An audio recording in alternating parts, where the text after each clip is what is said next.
That's right, everybody, we are back in our Toku territory. But unlike what I said in my previous Toku-based video when I covered Kamen Rider Ryuki, we are not reviewing my second Kamen Rider show. At least not yet. I have started Kuga, but I have not finished it yet, so that will be the next thing covered in my journey. But what I did finish over the last couple months since the release of that video is a season from the very obscure and niche Super Sentai franchise. Something I'm sure none of you have ever heard of or will ever recognize, because surely it has never been talked about before. But enough bullshitting. Yeah, I've finally gotten into Super Sentai. I mean, I've seen episodes of certain series here and there, especially of the newer ones, but up until recently I hadn't actually gone out of my way to watch through an entire season of a Sentai and see what all the hype was about. And I didn't want to just start with something I already recognized from Power Rangers, because I really wanted to sink my teeth into something that would feel as new and as fresh as possible in my mind. And I didn't want to go straight into the contemporary stuff either, because that kind of felt like cheating. So I decided to go with the one that many consider to be the best Sentai, and the one that came right before America nabbed the franchise's swagger, with Chojin Sentai Jetman,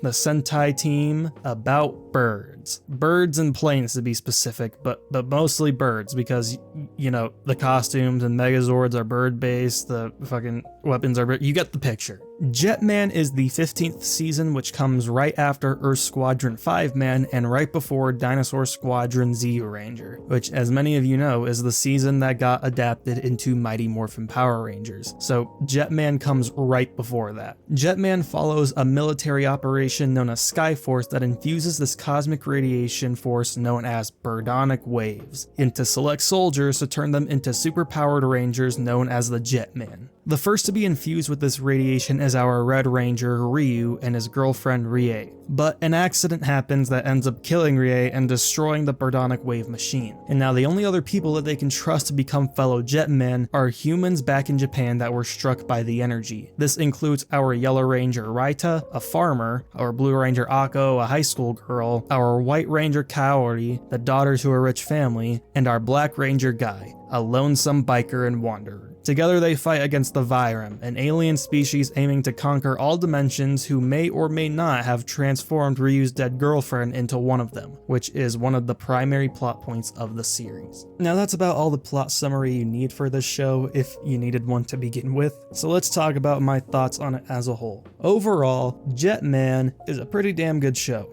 As with most of the Toku work I've experienced so far, the show is bursting with color and energy that is more than enough to make up for its low production value and even flip it into something kinda charming. The low budget costumes, weapons, special effects always just feel so right. Perhaps that's my nostalgia for this kind of stuff talking, but the way these shows used to look is just so much better than the way they do now. Even if that is personal bias and perhaps a bit premature of me to say now. The actors, both in the suits and the ones that portray their unmasked selves, are full of energy, and whilst it's certainly as melodramatic as it can possibly get, it's so committed to its physicality and expressiveness that it just works. The cool thing about people whose primary purpose in these roles is that they're valued for their vocal range, so that they can voice act the characters when their stunt performers are suited up, and the vocal range combined with some good physical range too creates some great performative theatricality that makes the show difficult to ever become boring. Simply put, it's ridiculous and it works because it's ridiculous. Another thing that I will say from going through a full Sentai and a full Kamen Rider show now is that the variety in the Toku genre is glowing with variety both within franchises and when jumping from one to another. I'd say Jetman is a bit more committed to the Monster of the Week format, whereas the Kamen Rider show I watched was a bit more linear, but that isn't to really say that Jetman's overarching story doesn't shine, as it does. The episodic structure offers for many storylines for individual characters to shine on their own and to shine together in plenty of different ways, whilst also building up character dynamics and hype for the final confrontations later on. Speaking of which, though a little bit off topic,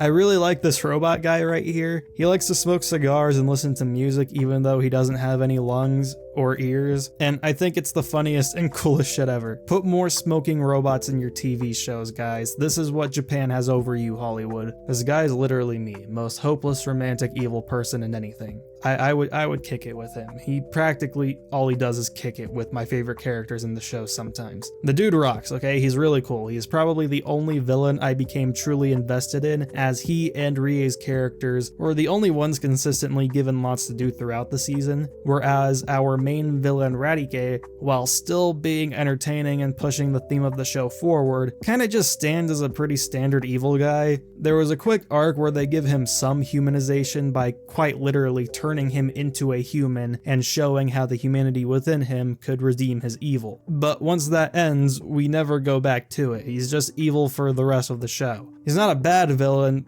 but like, what else is there to say about him? Now, with that being said, that arc in particular, as well as the villain arcs of my favorite two, push the idea of the innate goodness that humanity is capable of very well. This is one of the most optimistic shows I've seen when it comes to coverage of human nature, as it conflicts the cynicism that a lot of the edgier counterparts in superhero media have tried to push at the time. It really drives home the idea that we are capable of good, and when faced with adversity, humanity is at its strongest when we are pursuing that good. When I was first getting into the show, I had people telling me this was like dark, or at least dark for Sentai standards, and I mean, there's death, I guess, there's blood sometimes, and there's serious moments, but come on guys, this is the most hope-pilled show I've ever seen. The show is not dark at all. Most of the show is them fighting fucking tomato monsters. There is an episode where they help a blow dryer monster become a fucking good guy. The show is not dark. When it comes down to the Rangers, like, you know, the actual Jetmen themselves, it was pretty much set in stone from the beginning who my favorites were, and that being Guy and Akko. Akko doesn't really have much of a character arc as much as she's just a really good supporting character for the arcs of the rest of the cast. But she's really cool and fun and brings for a lot of the more lighthearted and energetic moments of the series. And of all characters, she's definitely the funniest, so she is one of my favorites. Not to mention I love all Blue Rangers and anything, so she had an advantage. The Blue Ranger is simply superior. My other favorite is Guy because of his arc throughout the show. He was a little annoying at first with his bad boy persona, but as it goes on, you realize that forcefulness of it is actually entirely intentional. He is trying really,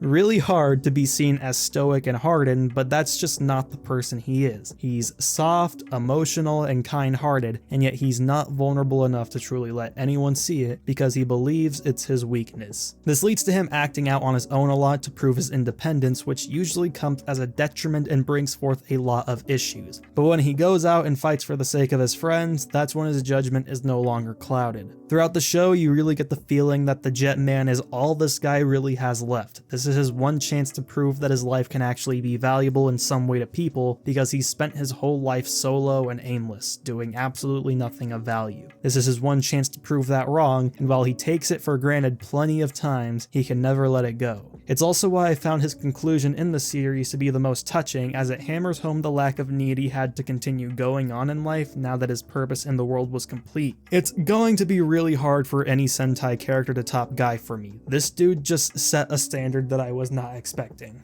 Basically, the entire team gave me higher thoughts of praise than I had expected to have at first. I'll say I was a bit skeptical of Ryu at first as a protagonist in the beginning of the season, as the whole imperial patriotic leader at around the same time the show was airing was a bit of a concerning trope that most leads in that archetype didn't really grow out of. So I was worried that I might have had to listen to this guy telling his teammates to disregard their humanity and emotions to focus on fighting for the entirety of the series, which would have been very, very annoying to sit through for 50 goddamn episodes. But as it went on, he slowly but surely got the hang of the fact that this militaristic mindset wasn't the right way to go, and that this behavior was slowly steering him away from making a real connection with the rest of his teammates, which at the end of the day is what he he really needed to become a real leader. Eventually we see him contradict himself as Rie's character comes back into the fold and his emotional state is put on full display. His leadership was flawed, but eventually became something you could model yourself after. He's a good example of a flawed, misguided protagonist who learned to adapt to a situation and become the leader that his team needed him to be, even if he was far from perfect, despite his teammates always treating him as such. There's an episode where Ryu literally goes down into hell itself just to rescue the stolen spirits of his comrades, without the ability to morph into his red Jetman form. And it's one of the best episodes in the entire show. And even though he's the clear idol figure of the group who comes in to save the day a lot, it's never obnoxious. Like, he isn't always busting his team out of trouble.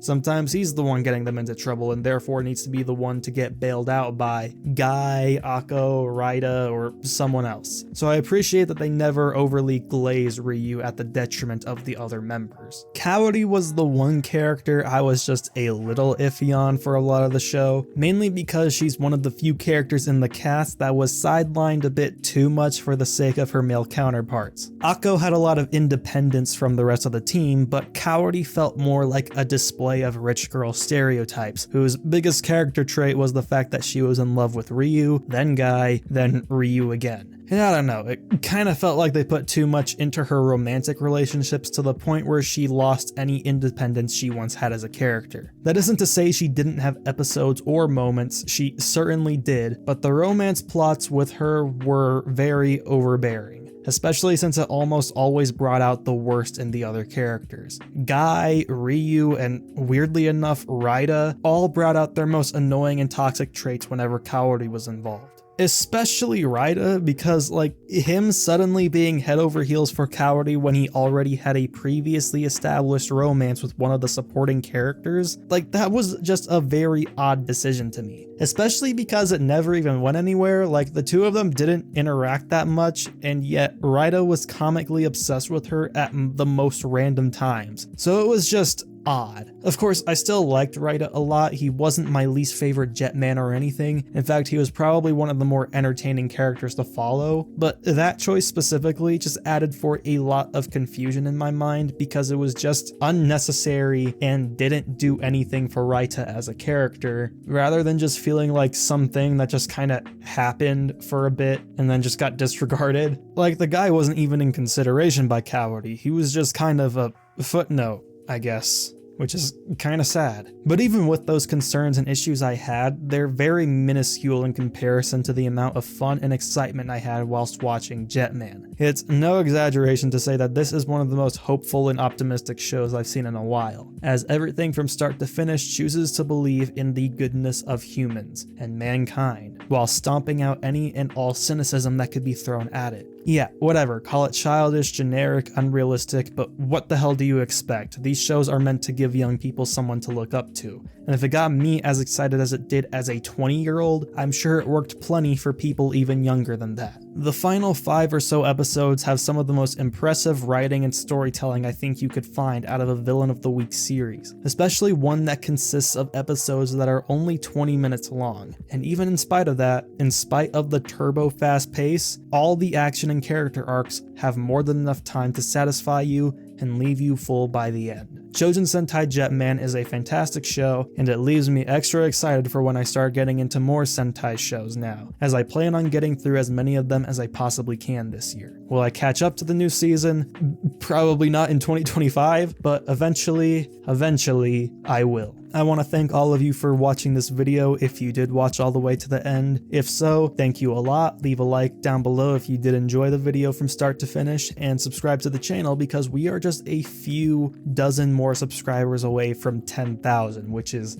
insane. I cannot believe we're almost there. The next show that I will be covering on this channel in terms of Toku related stuff will be Kamen Rider Kuga. Once I do finish that, I'll probably have more videos aside from Toku in between that first, because I still have a few dozen more episodes to go with Kuga, but regardless, the Toku journey will be continuing and will be thriving this year. So if you're excited to see me talk about more Toku shows like Kamen Rider and other Sentai shows, and possibly even Ultraman soon, then subscribe to the channel and turn on the bell notification, as I'm going to be trying to pump out as many of these as possible this year, and possibly some other discussions related to the genre rather than just general reviews. With that being said, that's basically all I have to talk about today. I hope you all have a wonderful, wonderful day, and a happy New Year.